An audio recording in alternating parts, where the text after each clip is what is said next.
social en el uso de las redes sociales. Me alegra mucho estar aquí con ustedes, remarcando justamente en este tema la transversalidad de los derechos humanos. Y bueno, ¿no? Les comentaba remarcar esta transversalidad de los derechos humanos, la importancia actual de las redes sociales, de las nuevas tecnologías. Me da mucho gusto tener aquí en la mesa a la maestra Ana Cristina Ruedas, al doctor Jorge Hidalgo Toledo y a la licenciada Melissa Itzel Arroyo Ortiz. Damos la palabra, por favor, al doctor Hidalgo Toledo.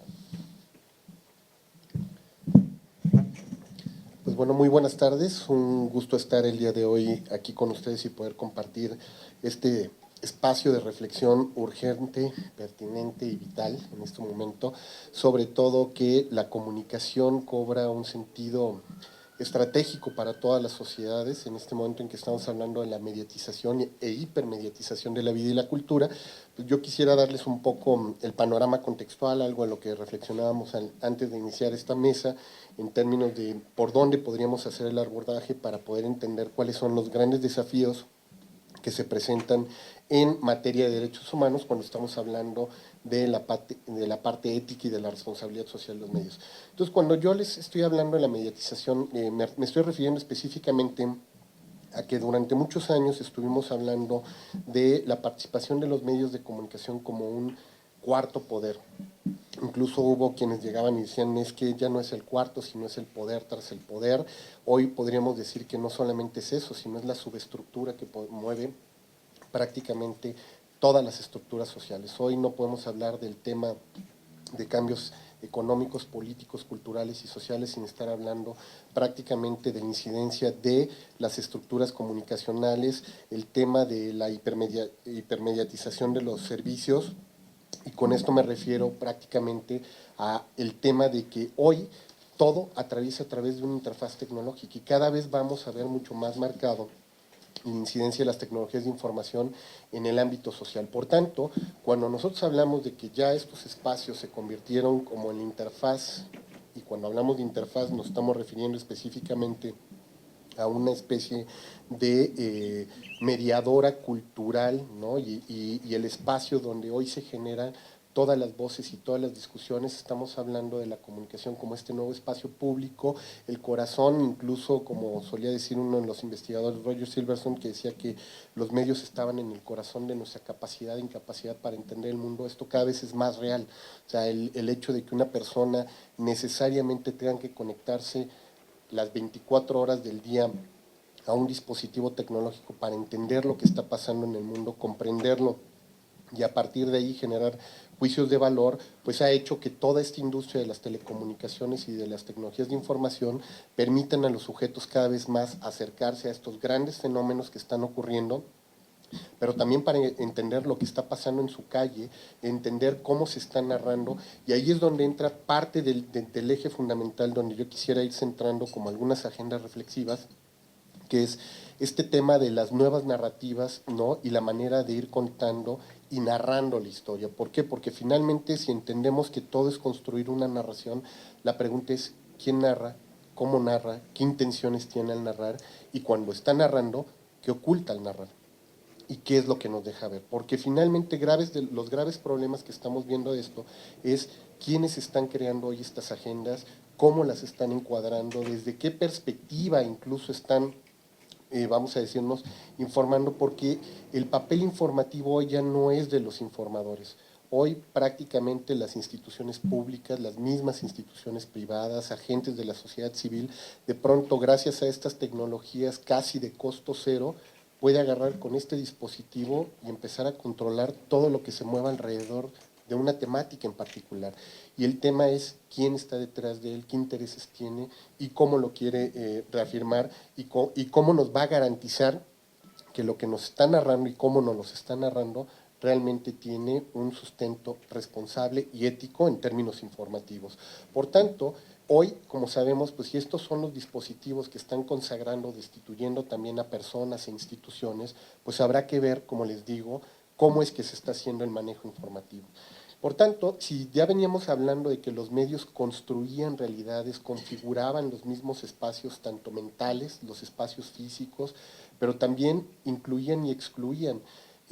Cuando se llegó a esta era de la sociedad de la información, pues había una gran promesa que todas estas tecnologías lo que iban a hacer era reducir las grandes brechas. Y paradójicamente lo que hemos visto con todo este surgimiento es que las brechas se han amplificado y han surgido nuevas brechas que son de las que me voy a permitir hablar en un momento más, porque si estamos hablando que los medios, los contenidos y todas estas tecnologías le permiten a las personas encontrarle y dar sentido a su vida, la pregunta es qué sentido le están dando con la calidad de información que está circulando y con los actores que están generando hoy este tipo de información. Por tanto, entonces, si estamos hablando que ellos nos están permitiendo dotar de un cuerpo a la realidad y habrá que ver si esa realidad está sustentada en la simulación, en representaciones o, como les digo, simplemente en escenarios donde quieren que se mueva. Hoy habría que ver entonces que estos medios, además, en esta posibilidad bidireccional que tienen, donde hoy yo puedo contestar las acciones que se estén informando, ya sea que me gusten o no me guste, las comunique una televisora, un periódico o la radio, yo puedo contener en los espacios, sobre todo sociodigitales, la posibilidad de yo poderme convertir también en un nuevo informador. Entonces, esto, vamos a decirles, está hablándonos de un fenómeno primero, porque ya el fenómeno de globalización de la comunicación no viene desde arriba, sino hoy se está constituyendo desde abajo, porque la sociedad civil tiene la posibilidad de utilizar las mismas herramientas, las mismas lógicas, las mismas narrativas y las mismas formas de comunicación que antes tenían los grandes medios para articular la comunicación, pero hoy puede venir desde abajo. Y entonces en esa articulación desde abajo, pues no solamente se ha permitido entrar a la arena de la comunicación, sino de generar nuevas conectividades, nuevas articulaciones sociales. Entonces hoy podemos encontrar grupos nodales que de pronto comparten un interés, una inquietud y una motivación, y ellos pueden decir, vamos sumando esfuerzos, vamos sumando agendas y subirnos para confrontar lo que está circulando allá afuera y que no nos permite de alguna manera tener una voz hegemónica, vamos a decir, en esta nueva arena pública.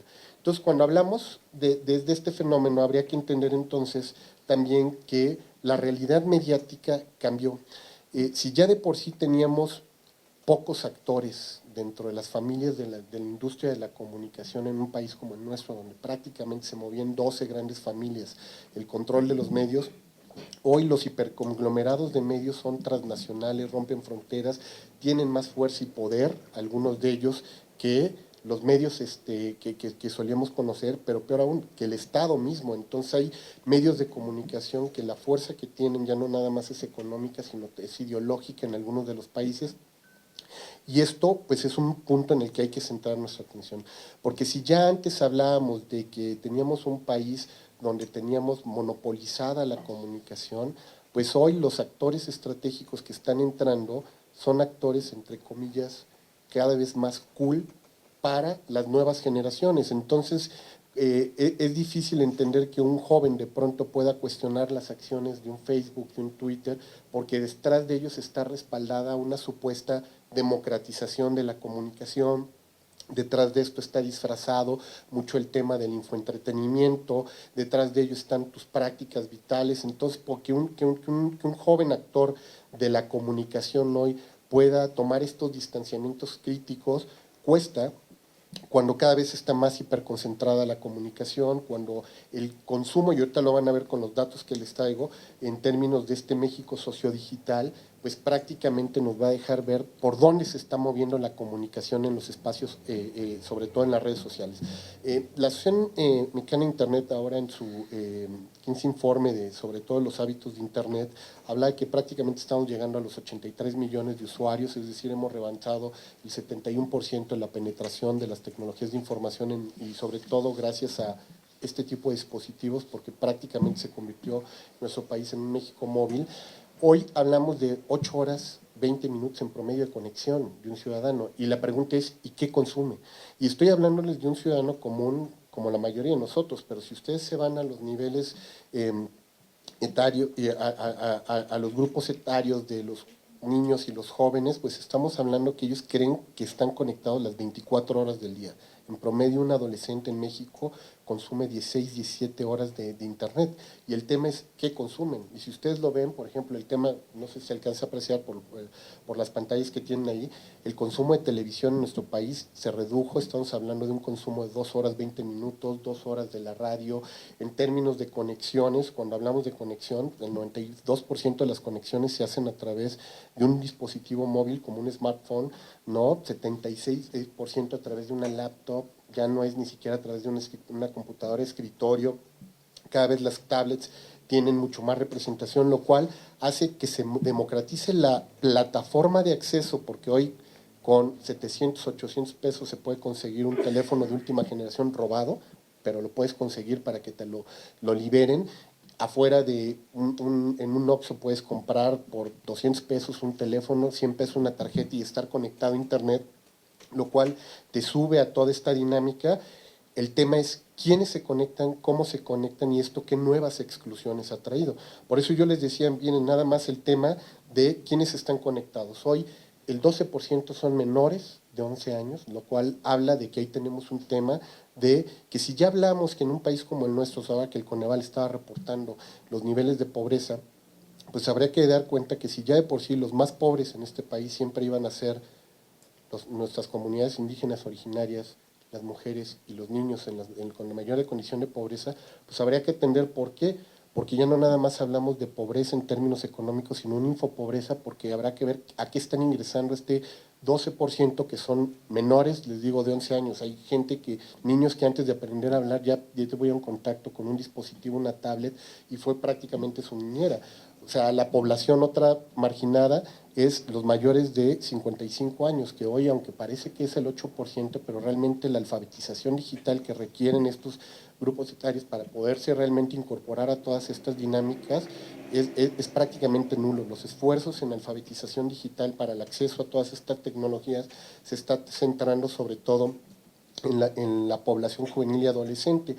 Pero, pues véanlo, nada más, los niveles socioeconómicos que más han crecido en el acceso a las tecnologías son los niveles D y E, ¿no?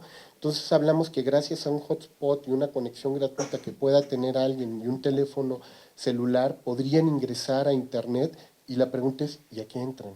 Cuando nos preguntamos, ¿y a qué entran estas personas? A todos estos tipos de servicios les sorprenderá porque prácticamente lo que hablamos es de consumo de entretenimiento.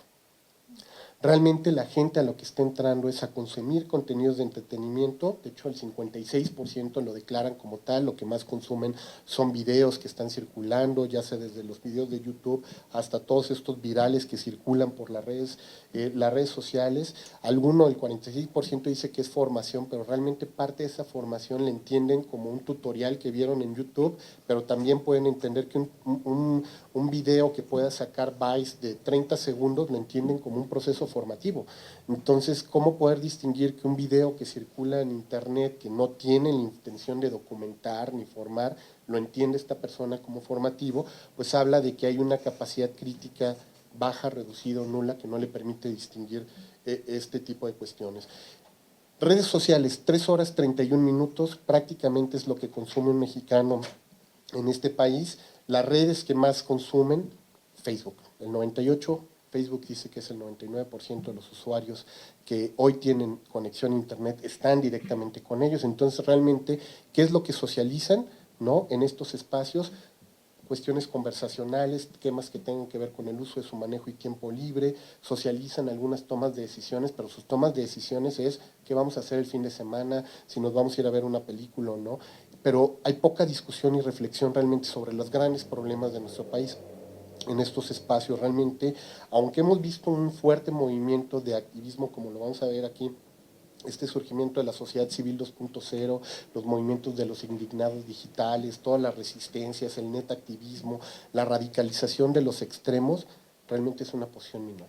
¿No? Estamos hablando que una red social que vamos a decir que es donde se vierte mucho el espacio crítico y el cuestionamiento sobre las agendas sociales, como puede ser Twitter, pues estamos hablando que no rebasa los 15 millones de usuarios en un país como el nuestro, y de esos habla mismo Twitter que el 50% de las conexiones que tienen son bots, estamos hablando que son cuentas zombies que alguien creó alguna vez, la dejó ahí, nunca más la volvió a utilizar y de repente se reactivan, alguien entra, sale. Por tanto, realmente el nivel de incidencia de personalidades que están ahí, pues se vuelve vamos a decirles, a suscribir a gente que muy probablemente ya tenía participación en los medios, en la agenda pública, pero que hoy están cobrando una nueva posición dialógica en esos espacios.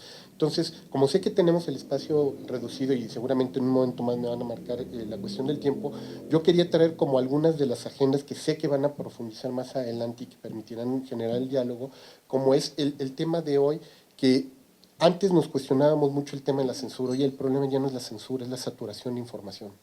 El poder distinguir dentro de toda esa información que está circulando habla de que un sujeto tiene que tener competencias digitales para hacer discernimiento de información, jerarquización de información, búsqueda privilegiada de la información, toma de decisiones, y eso es un proceso cognitivo no básico, eso ya realmente implica un nivel profundo de alfabetización, el cual no lo tiene la población en términos generales. Por tanto, ahí tenemos como un tema pendiente porque en un momento como en el que estamos nosotros viviendo hoy, donde además de estar saturados de información, donde lo que estamos viendo es la proliferación de noticias falsas, ¿cómo puede distinguir un ciudadano común y corriente que aquello que está circulando es algo que le beneficia, le permite tomar una decisión o incidir directamente en su propia realidad social? El otro hecho es que cuando estamos hablando de que vivimos en una sociedad basada en el entretenimiento, el problema más grave es la superficialidad de la información que está circulando. Entonces, cuando hablamos de que es prácticamente superficial, por muchas partes también el trabajo que hacían antes muchos de los grandes informadores, porque hoy también el problema no solamente lo vemos con el que construye y genera una narrativa falsa, sino también a veces de la misma lógica mediática en la que están inmersos nuestros grandes periodistas, donde si antes tenían la posibilidad de tener cada quien una agenda que cubrir, pues hoy tiene que cubrir cuotas de 7 o 8 medios o 8 espacios que tiene que estar cubriendo, y muchas veces algunos periodistas a lo único que están dedicando es a la replicación de las notas, ellos tampoco hacen confirmación de información. Entonces tenemos un problema grave al interior de la formación de nuestros periodistas, de la lógica natural que tienen los medios de comunicación, de no estar confirmando, verificando la información, el que hay que surgir dispositivos como el mismo de verificado, donde se articulan redes de expertos para tratar de verificar que la información que está, pues nos habla de una crisis que se está viviendo alrededor de este tema comunicacional. Y si a eso le mezclamos el tema de que hoy, si la gente lo que consume es entretenimiento, pues la información cayó en esas reglas y cayó en ese juego. Entonces vivimos la era del infotainment, de no nada más de las fake news, sino también de la construcción de hechos falsos, como decíamos, el hablar ya de advert games, donde tenemos juegos. Por tanto, yo, y con esto quisiera cerrar, que es, esto nos lleva a pensar entonces en nuevas desigualdades, o sea, nuevas brechas que nos trae precisamente el tema de la sociedad de información, porque hoy ya no solamente tenemos el tema de los grandes excluidos a nivel social, ¿no? Y que antes, como les digo, ya los teníamos perfectamente identificados desde nuestras comunidades originarias, y yo les pregunto cuántos de los portales que hoy tiene gobierno están construidos para que puedan tener un traductor en lenguas indígenas. No lo hay. Entonces, ¿cómo van a tener acceso a ese tipo de información? Estamos hablando de que si no hay una formación crítica de los usuarios de las tecnologías, cada vez más la infopobreza se va a incrementar. Entonces, hoy hablamos de que los inforricos son no el que tiene este dispositivo, lo podemos traer prácticamente todos, el tema es cómo usarlo críticamente y darle un uso prosocial, pues ahí es donde está. Pero tenemos nuevamente las brechas de género, las brechas de edad, de las exclusiones entre el que conoce y sabe utilizarlo, estos temas de los hiperindividualismos, y que se van sumando a los grandes temas que están hoy surgiendo como preocupación social, que son los grandes discursos de odios que están circulando en estas redes, la polarización de la información, el cyberbullying y el troleo también de los usuarios, donde de pronto pareciera que no pudiéramos tener una posición encontrada con alguien porque en ese momento nos pueden atacar y destruir nuestra reputación, destruir prácticamente todo. El tema de la violencia de género que cada vez está más acentuado, pero esto lo vemos el tema de las xenofobias, ahora el problema que acabamos de vivir precisamente en El Paso, pues va derivado de este tipo de información que está circulando, el tema del sexting, el acoso sexual, el derecho a la intimidad, el mismo derecho al olvido, que como les digo, pues son parte de las múltiples agendas que nos llevan a dar cuenta que hoy los profesionales de la información también deberíamos de ser profesionales en el manejo de los derechos humanos para la cobertura informativa, para saber cómo tenemos que estarnos vinculando. Tenemos que estar nuevamente regresando a la centralidad de la persona en el eje comunicacional para darnos cuenta que si comunicamos y queremos articular es precisamente por las personas y no por los intereses particulares de los medios, de las agencias de gobierno o de los que tengan un interés muy contrario a lo que pudiera ser la realidad social. Y con esto dejo esta primera parte del conversatorio. Muchísimas gracias, doctor. Qué importancia justamente esto, conocer qué es lo que se está consumiendo actualmente. La noticia de la semana pasada, ¿no? Al ingreso de la universidad y justamente la compañera que logró el rating perfecto aseguraba que todo lo había estudiado en línea, ¿no? Y a través de videos de YouTube, ¿no? Entonces, pues justamente, ¿no? Ver en qué se está utilizando estas nuevas tecnologías, porque claro que son útiles, pero habría que saber en qué modo. Hubo una omisión involuntaria de mi parte al inicio. Me gustaría justamente remarcar el currículum del doctor Jorge Alberto Hidalgo Toledo. Es doctor en Comunicación Aplicada por la Universidad Anáhuac, miembro del Sistema Nacional de Investigadores, nivel 1, presidente de la Asociación Mexicana de Investigadores de la Comisión, la AMIC. Actualmente es el coordinador académico de posgrados de la Facultad de Comunicación de la Universidad Anáhuac. Cuenta con 20 años de experiencia profesional en áreas de comunicación y además es autor de 5 libros publicados y más de 30 capítulos de libros nacionales e internacionales. Entonces, muchísimas gracias por su participación.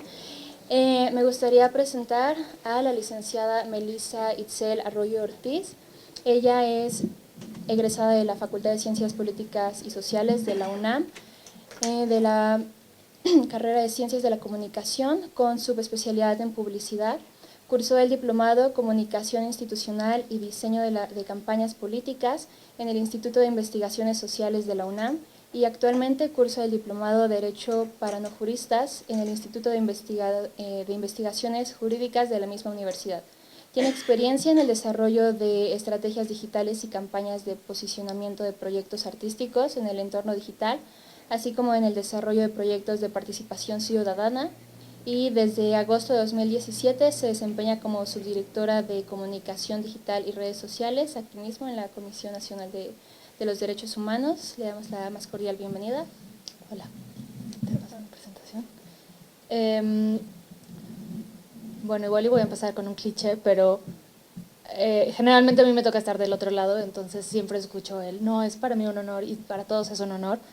Pero esta vez sí es un honor para mí, porque cuando a mí me invitaron a hablar aquí, pues no sabía con quién iba a hablar, ¿no? Entonces es importante dejarlo claro que básicamente mi presentación es principalmente como usuaria de redes sociales y bueno, ahora estoy coordinándolo también en el área de la CNDH de Comunicación Digital, pero yo no soy especialista a tal grado como ellos sí, ¿no? Entonces, si alguien escucha que digo alguna tontería de este lado, por favor, me corrigen.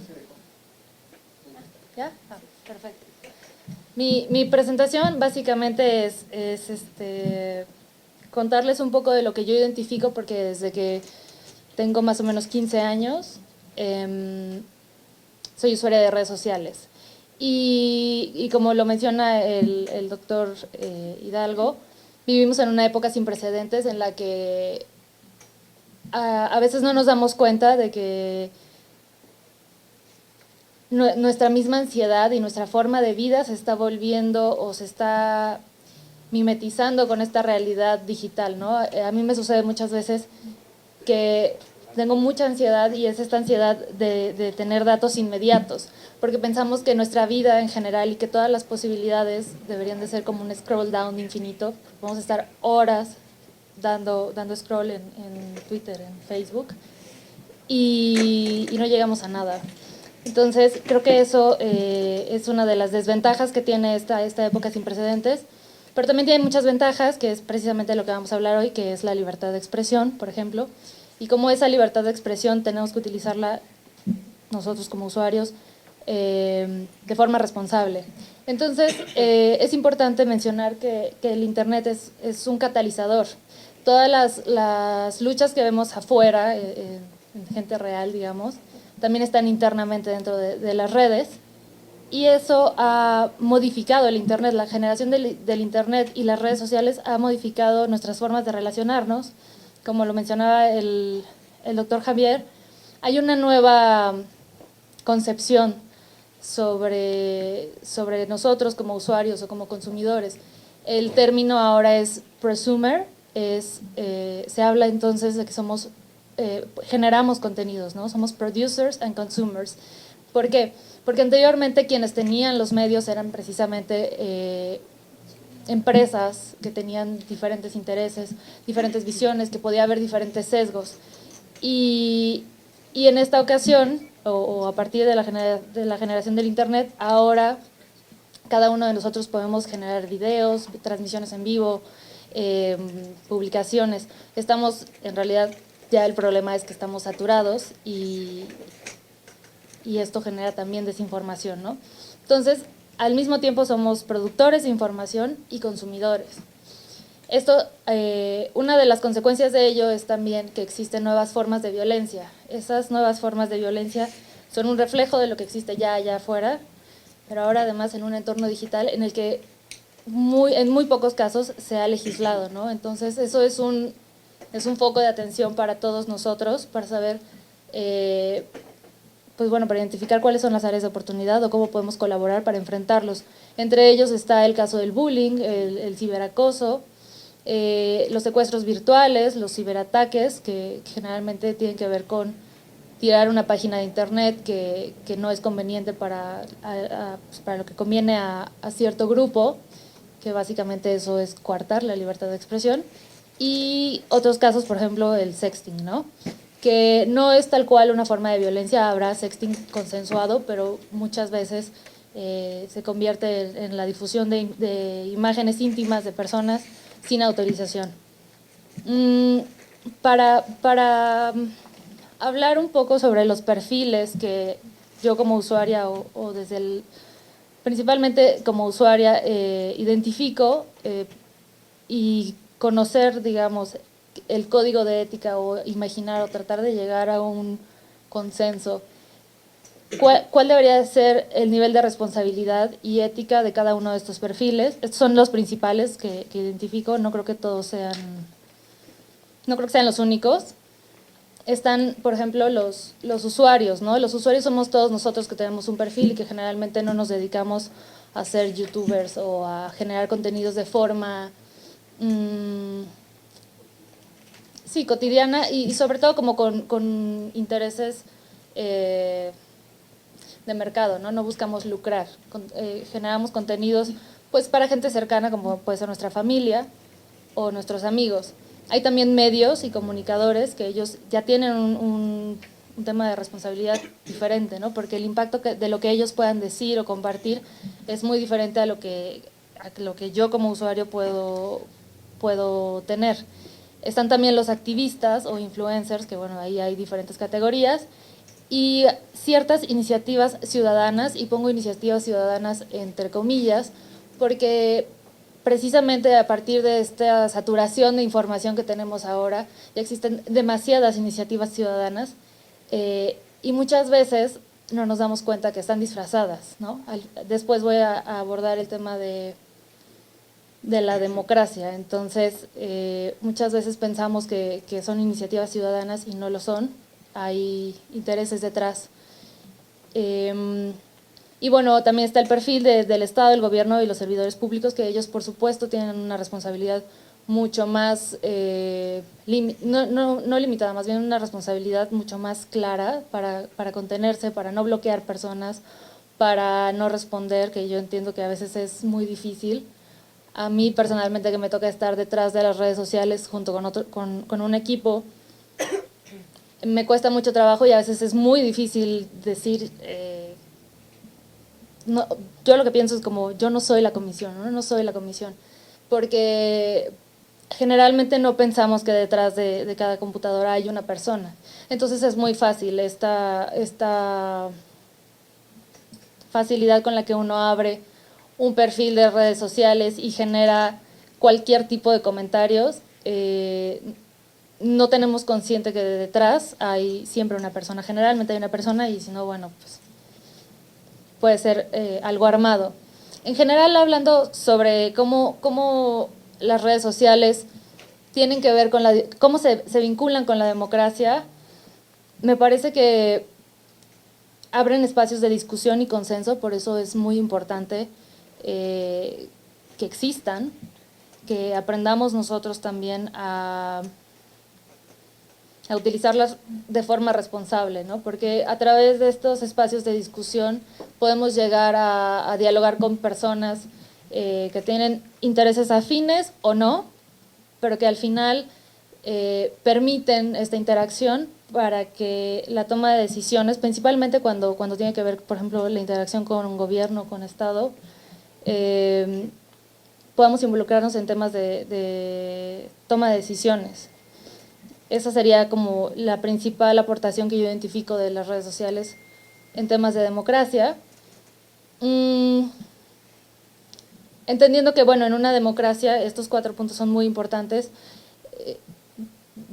pasándolo a un entorno digital, tenemos que ser muy conscientes en general, ¿no? Las mayorías no podrían o no deben determinar la existencia de las minorías. La minoría siempre va a tener derecho a existir. La minoría tiene el derecho de convertirse en algún momento en mayoría y las minorías tienen derecho a ser tomadas en cuenta. Esto es parte de lo que anteriormente o previo al surgimiento del Internet y las redes sociales probablemente no existía en medios hablando específicamente. Lo que mencionaba el doctor sobre la democratización de los medios, pues creo que es bastante cuestionable. No estoy segura que hayamos llegado a una democracia o que exista una democracia. Lo que sí podemos asegurar es que el estado de la libertad de expresión en el que vivimos, pues no tiene un precedente, ¿no? O sea, ahora podemos salir a decir lo que sea y anteriormente no, a través de las redes sociales. Y bueno, entendiendo que dentro de esta democracia siempre van a existir minorías y mayorías, es importante retomar la figura del disenso, porque el disenso siempre va a ser necesario que haya alguien que nos pueda vigilar en términos neutrales, como los organismos autónomos, por ejemplo. Siempre va a ser necesario que podamos dialogar y no llegar a las agresiones, a las descalificaciones o a la violencia, porque eso es generalmente, esa es la tendencia que nosotros identificamos a través de la página, al menos hablando de la CNDH. Hay una tendencia a la descalificación y generalmente las personas como usuarios no nos paramos antes a pensar qué tanto puede sumar el que yo comparta un tweet o una publicación con un hashtag agresivo, ¿no? Apenas veía hace más o menos 2 semanas, agredían a un crítico que es abiertamente o siempre tuitea a favor del gobierno de Andrés Manuel López Obrador, y el hashtag era Gibran es tan feo que. Me parece que utilizar ese tipo de herramientas o ese tipo de ataques es precisamente uno de los ejemplos a los que no deberíamos de llegar, al hacer descalificaciones pues sustentadas en juicios de valor. El disenso, como les decía, pues no es violencia. La manipulación de la información a través de fake news, como lo mencionaba el doctor, y bots, lo que identificamos es que buscan causar pánico, desestabilizar, estigmatizar o polarizar. Y ahora el siguiente El siguiente, les voy a mostrar un video que trabajamos en el área de comunicación. Es importante que pensemos esto, ¿no? Que la desconfianza es tierra fértil para el odio.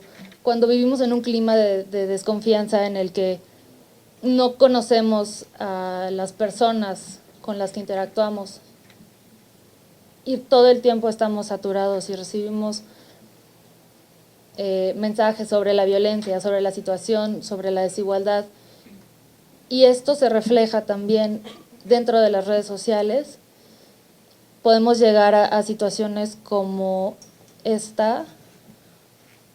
Ahí, la siguiente.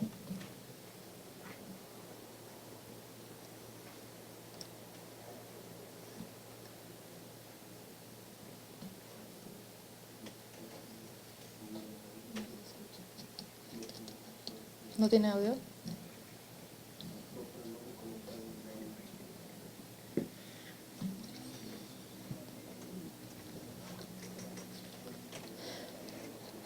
Bueno, ahorita se los mostramos.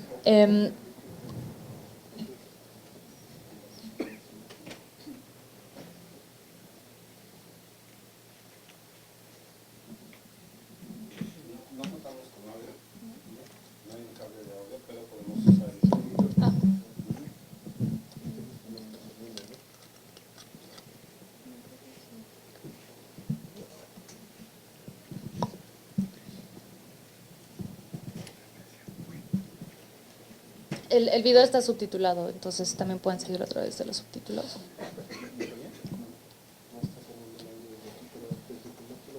Sí, si quieres ponerlo. A ver, acá, a este lado.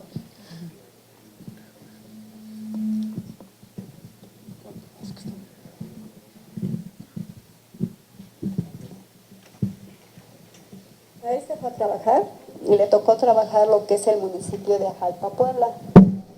Y pues durante el día estuvo trabajando, creo bien, y ya como en la tardecita, como que ya empezaron los rumores que querían secuestrar unos niños. Y él iba junto con su hermano y hubo una confusión porque de ahí los detuvieron, se los llevaron a la comandancia. Y ahí los detuvieron y empezó a llegar mucha gente, estaba enfurecida, los golpearon a él y a su hermano para que dijeran la verdad de dónde estaban los niños, pero pues ellos decían, ¿cuál niños? Pues no nos robamos nada, o sea, nosotros estamos trabajando. Y al final, o sea, los lincharon.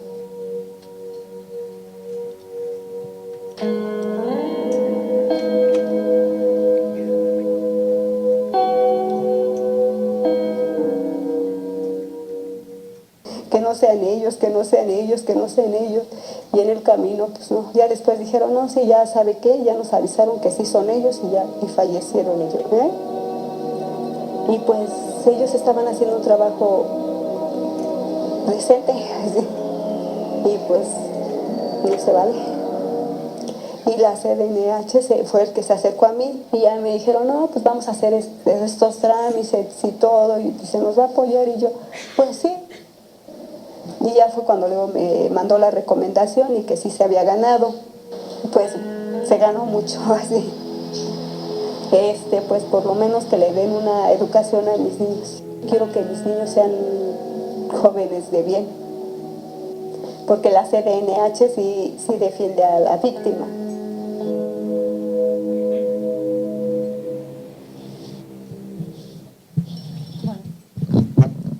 No sé si todos se enteraron de ese caso.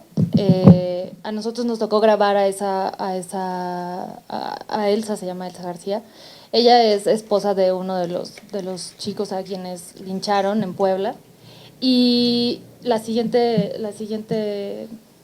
imagen, esto es parte de, este texto tal cual es parte de la recomendación.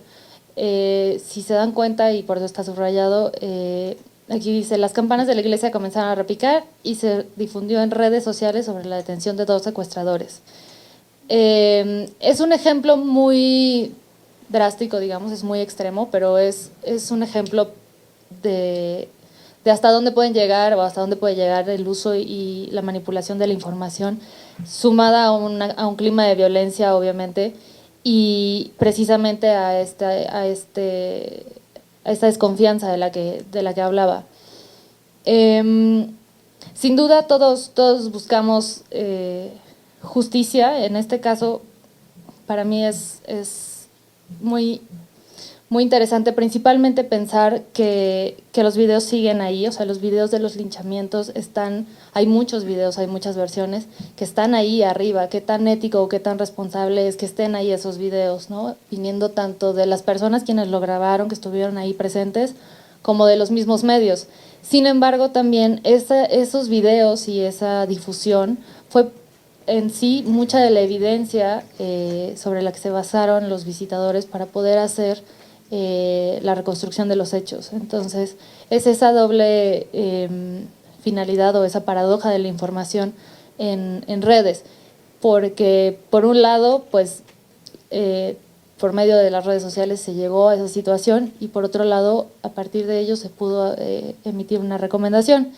Entonces, pues, para cerrar, porque ya casi voy a terminar, pues recalcar que sí, que evidentemente todos queremos justicia. Yo lo que identifico es que en este clima de polarización en redes sociales, en el que somos buenos o malos o estamos de un lado o de otro, que previo a las elecciones y tienen más o menos 2 años, no veía yo que estuviera tan dividido. Actualmente identifico que no hemos sabido generar un clima para la exigencia, principalmente. No hay un clima para la exigencia porque no hay espacio para disentir. Principalmente necesitamos generar ese clima y eso tiene que ver con el diálogo, con la misma conciencia que requerimos para poder dar espacio a esa discusión o a ese diálogo. Una de las propuestas que yo haría para hacer comunidad y poder establecer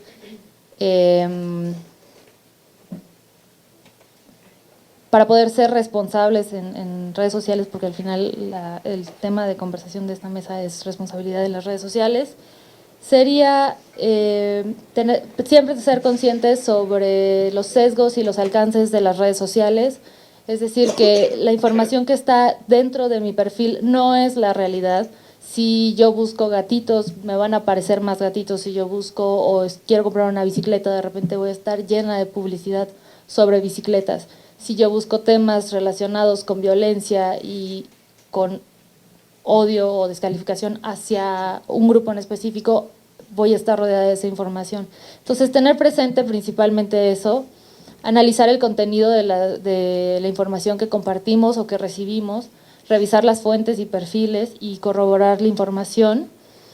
Serían algunos de los puntos que considero que sería importante que tuviéramos todos en cuenta antes de compartir información o de emitir un juicio. Y finalmente, saber si suma o resta, si esa información realmente va a sumar, porque si lo va a hacer, adelante. Si resta, por supuesto no. Pero a veces también ya no es necesario, ¿no? O sea, a veces uno ve el mismo Facebook o Instagram y cuántas veces nos enteramos, o sea, vemos stories, no sé, 30 en una sola persona y vemos su día a día y en realidad no hay ninguna relevancia, ¿no? Entonces,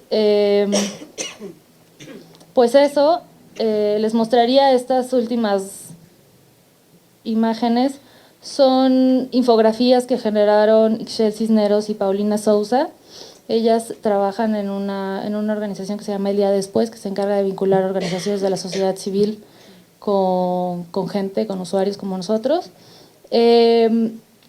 Aquí ellos pues dan algunos tips precisamente para evitar agresión o polarización en redes sociales, siendo ciudadanos y siendo parte del gobierno o parte de alguna institución como somos nosotros.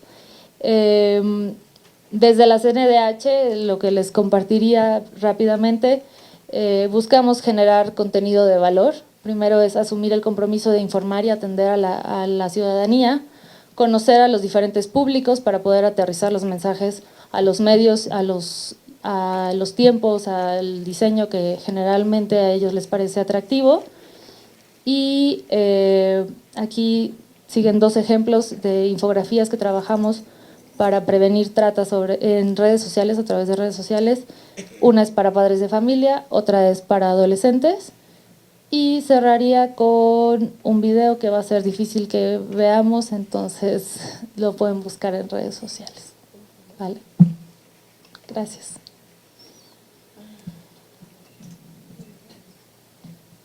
Si gustas comentarnos cómo lo pueden encontrar en redes sociales para… Sí.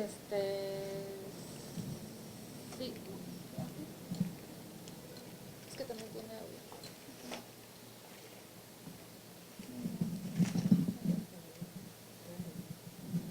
Está en todas nuestras redes sociales, está en Facebook, en Twitter. Es principalmente para evitar la captación de adolescentes a través de redes sociales, pero bueno, tiene un audio de fondo. Agradecemos la participación de la licenciada Melissa Itzel Arroyo Ortiz y cedo la palabra ahora a la maestra Ana Cristina Ruela Serna. Ella es abogada y maestra en Administración Pública y Política Pública del Instituto Tecnológico de Estudios Superiores de Monterrey. Ha trabajado en distintas organizaciones de derechos humanos en México y Perú. Trabajó en la Oficina de Acceso a la Información de la Comisión Nacional de los Derechos Humanos y ha realizado diversos proyectos relacionados con educación para el desarrollo. Fue oficial del Programa de Información de Artículo 19, Organización Internacional en Defensa de la Libertad de Expresión. Actualmente es la directora regional de Artículo 19, Oficina para México y Centroamérica. Asimismo es columnista en sinembargo.mx. Muchas gracias a la CNDH y al SENADE por la invitación. Traía preparado unas cosas, pero por eso me gusta ir al último, porque puedo comentar lo que acaban de comentar aquí. Pero sí quisiera como un poco partir de una idea que a veces es complicado entender en un contexto como el nuestro, y es que el mundo online refleja lo que vive el mundo offline. Lo que pasa, y es importante reconocerlo, es que Internet potencia lo que existe en el mundo offline. No es que la polarización haya surgido por Internet, no es que la desigualdad haya surgido por Internet, no es que el discurso de odio haya surgido por Internet, no es que la discriminación en contra de las mujeres surja a través de Internet, ni mucho menos. Es que siempre ha estado ahí. El problema es que ahora lo podemos ver.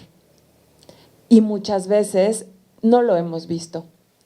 Entonces, Internet es el reflejo de la suma de un mundo al que tenemos acceso, del cual antes no teníamos conocimiento.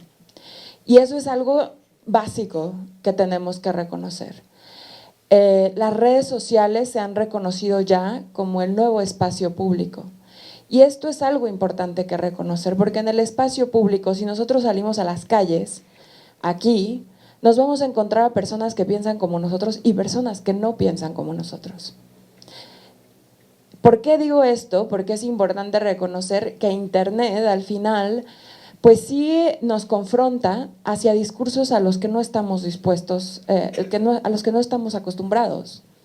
Nos confronta a tipos de protestas a las que no estamos acostumbradas. El bloqueo de información es una forma de protesta. Anonymous usa mucho la forma de bloquear las páginas de los ministerios de justicia, de seguridad, tal como una forma de protesta social. Y son formas de expresión. El reconocer esto es algo tan importante como reconocer que los derechos que defendemos en el ámbito físico son los derechos que tenemos que reconocer en el ámbito digital. Y por eso hay que ser tan cuidadosos cuando tratamos de trasladar las reglas del espacio físico al espacio digital. Porque buscamos muchas veces como respuestas la criminalización de contenidos a través de las redes, la censura a través de las redes, y es lo que se va viviendo, porque al final aquel espacio que era libre, que era el espacio cívico offline, que ahora no lo es, que cuando sales a las calles te matan, que cuando sales a las calles utilizan la fuerza pública, que utilizan los tipos penales de difamación, injurias, calumnias, etcétera. Cuando dices algo a través de los medios de comunicación y ahora lo puedes decir a través de internet, ahora se está trasladando a través de internet. Y esto es algo que tenemos que cuidar. ¿Por qué? Porque hoy el espacio que permite el flujo de información, tal como se ha mencionado aquí, es internet porque se mantiene un poco más libre que lo demás. Esto de la censura ya no es la preocupación en el mundo online, sí puede ser cierto porque realmente internet todavía se mantiene libre y abierto. Porque en el mundo offline la censura se mantiene. El silencio es una forma de vida de la mayoría de los periodistas. Entonces, el reto es muy grande. ¿Por qué? Porque yo lo menciono cada vez que Andrés Manuel López Obrador dice que las redes sociales son benditas, y digo, las redes sociales son benditas porque son libres. La comparación entre el discutir sobre el estigma del periodismo y las redes sociales tiene que ver con la libertad, con la posibilidad de ser anónimo, la posibilidad de encriptarte, la posibilidad de decir un montón de cosas a través de internet que en la vida offline no podrías decir. Y eso es importante saberlo. ¿Por qué? Porque en la medida en la que reconozcamos eso, es en la medida en la que vamos a hacer que internet sea un espacio en el que sí reconozcamos que el discurso puede ser chocante y puede ser totalmente perturbador. Pero eso, el censurarlo, el eliminarlo, no va a ser para nada que desaparezcan esas voces. Esas voces están ahí. O sea, el hecho de que nosotros digamos vamos a eliminar de las redes sociales el discurso misógino no va a hacer que desaparezcan los machos.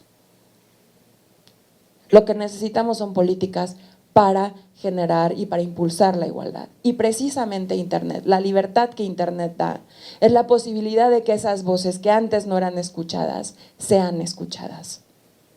La posibilidad que dan las redes sociales de permitir participar en el espacio cívico digital es la posibilidad que no da el mundo offline de participar en el espacio cívico.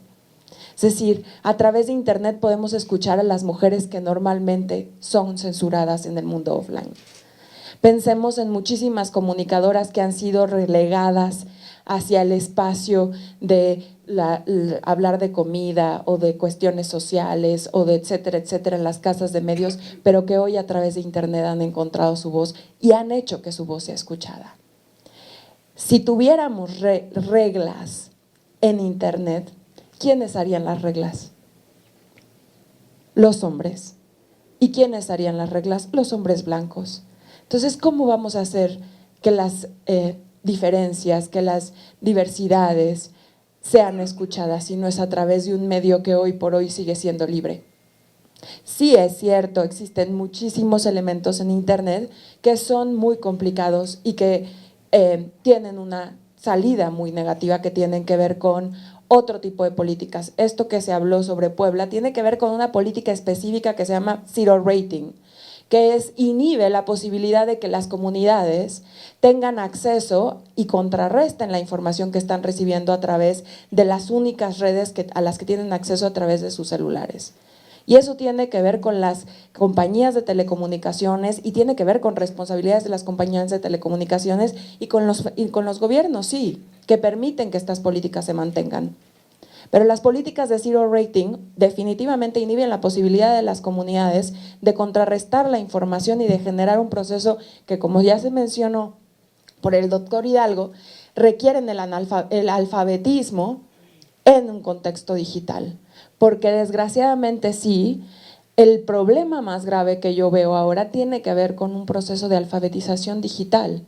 Y desgraciadamente los contextos como los nuestros generan estas triples y cuádruples exclusiones precisamente porque el Estado considera solamente a los que siempre han estado incluidos dentro de la sociedad de la información. Y incluidas estas políticas de zero rating.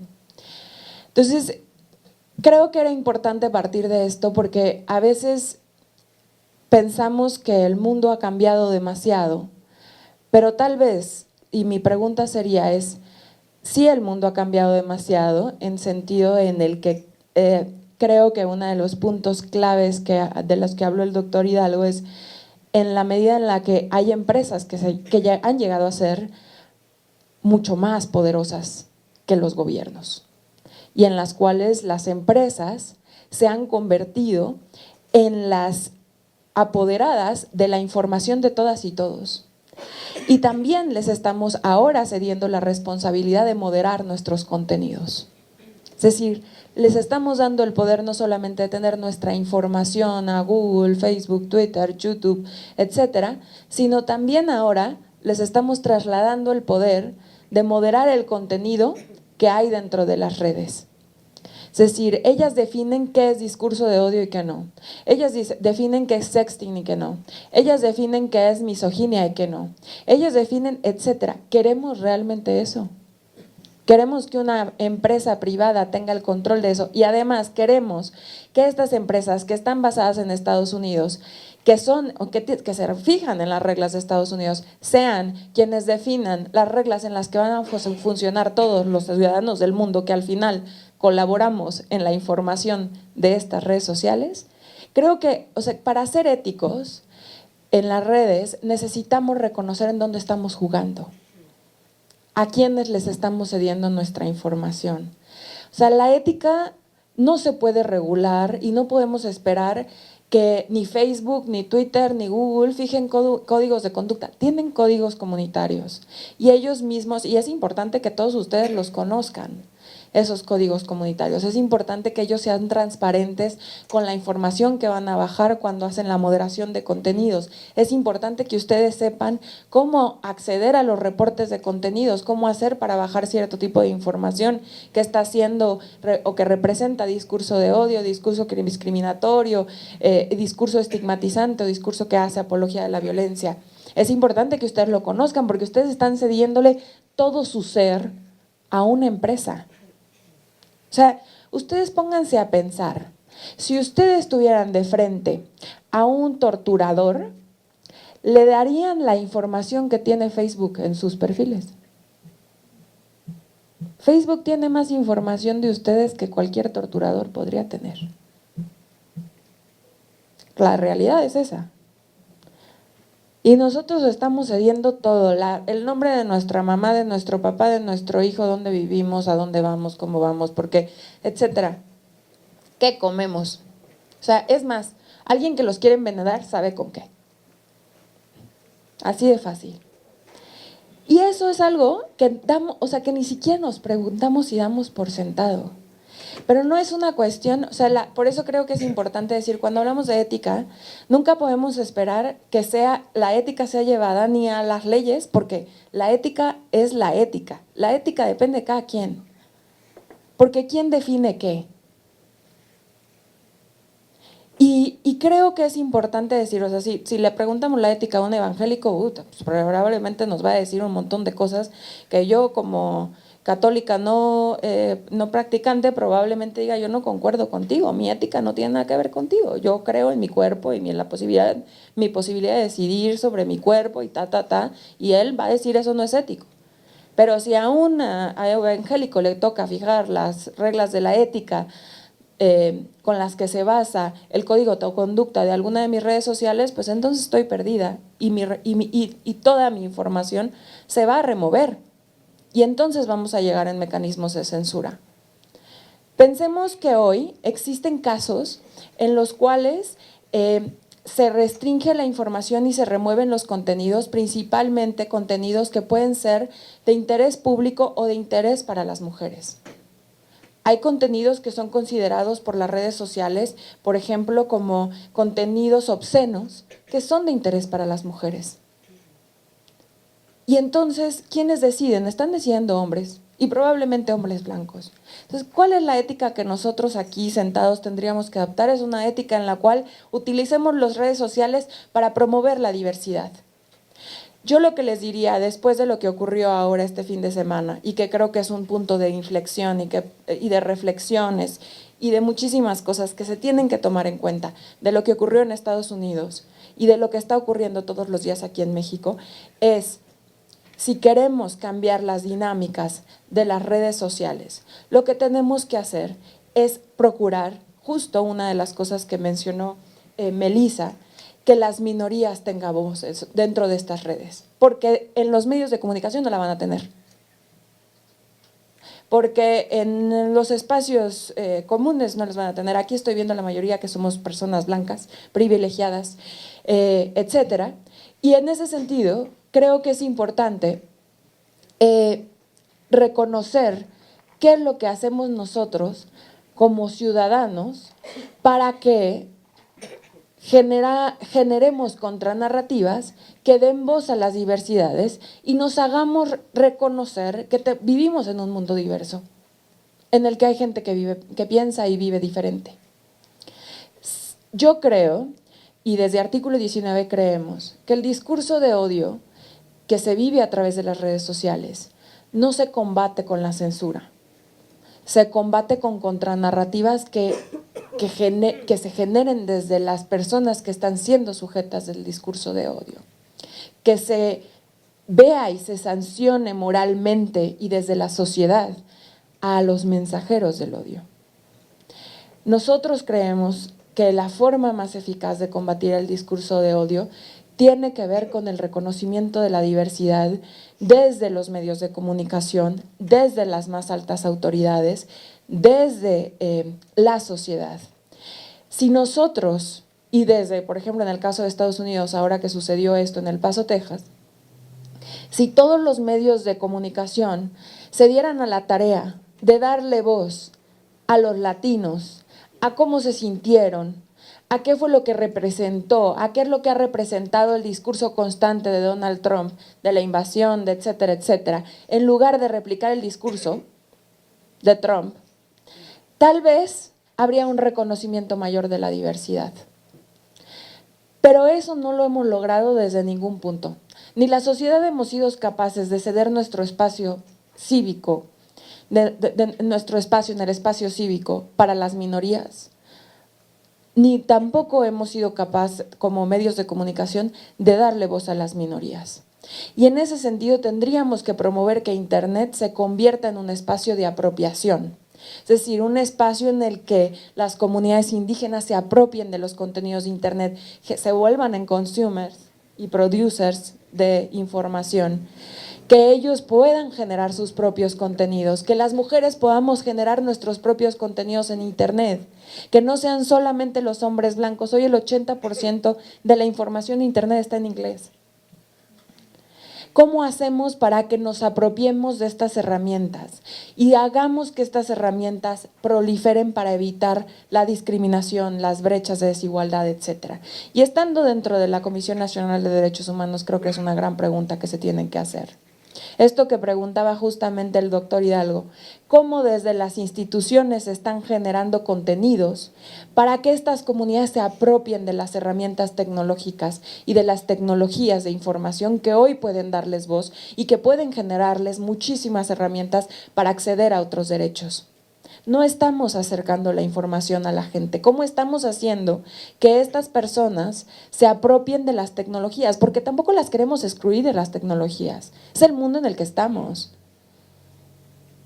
Es el mundo en el que estamos. Queremos que sigan participando. Pero ¿cómo le hacemos entonces para acercar la información, envolverlos y apropiarse y que ellas generen sus propios contenidos y que nosotros podamos conocer esos contenidos? Hoy sabemos más de lo que pasa en El Paso, Texas, de lo que acaba de pasar en Michoacán ayer. Y eso tiene que ver con la apropiación de contenidos. Entonces, más allá, y la verdad es que traía otro tema de conversación, pero sí creo que es importante como replantearnos un poco la función de Internet en nuestras vidas, porque al final está ahí. Y vienen muchas cosas. Trump dijo que la culpa de todo lo que sucedió fue de Internet y de las redes sociales. Y sin duda, Internet es un elemento que potencia y aviva el discurso. Pero otra vez, Internet el medio no es el culpable. No nos equivoquemos, ¿no?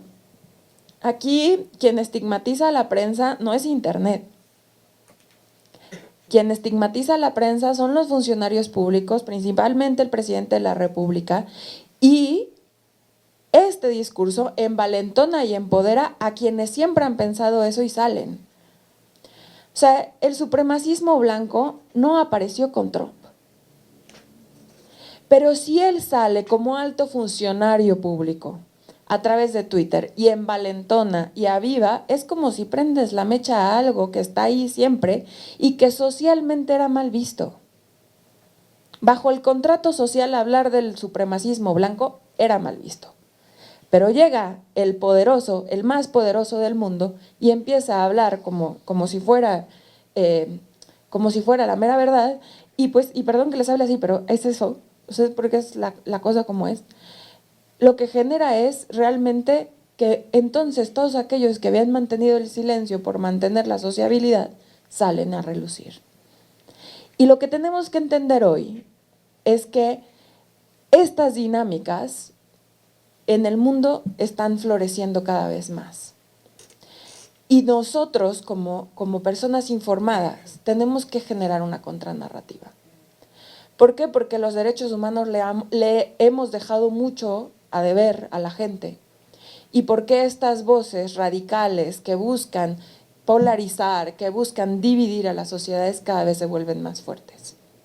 Entonces, nosotros tenemos que responder y redefinir cuál va a ser nuestra participación en las redes sociales para tratar de contrarrestar una ola que busca dividir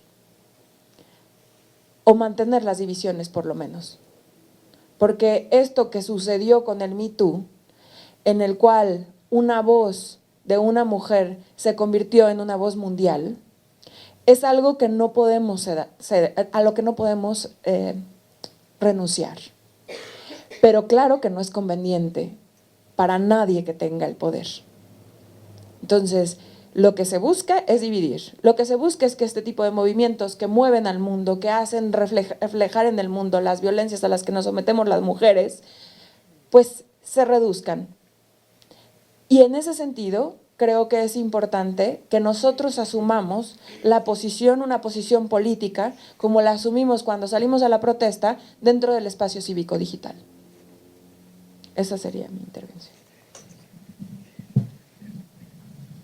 Agradecemos la participación de la maestra Ana Cristina Ruelas Serna. Con eso concluiríamos. Agradecemos la presencia del doctor Jorge Hidalgo Toledo, la maestra Ana Cristina Ruelas y la licenciada Melissa Itzel Arroyo, y por supuesto a ustedes por su asistencia.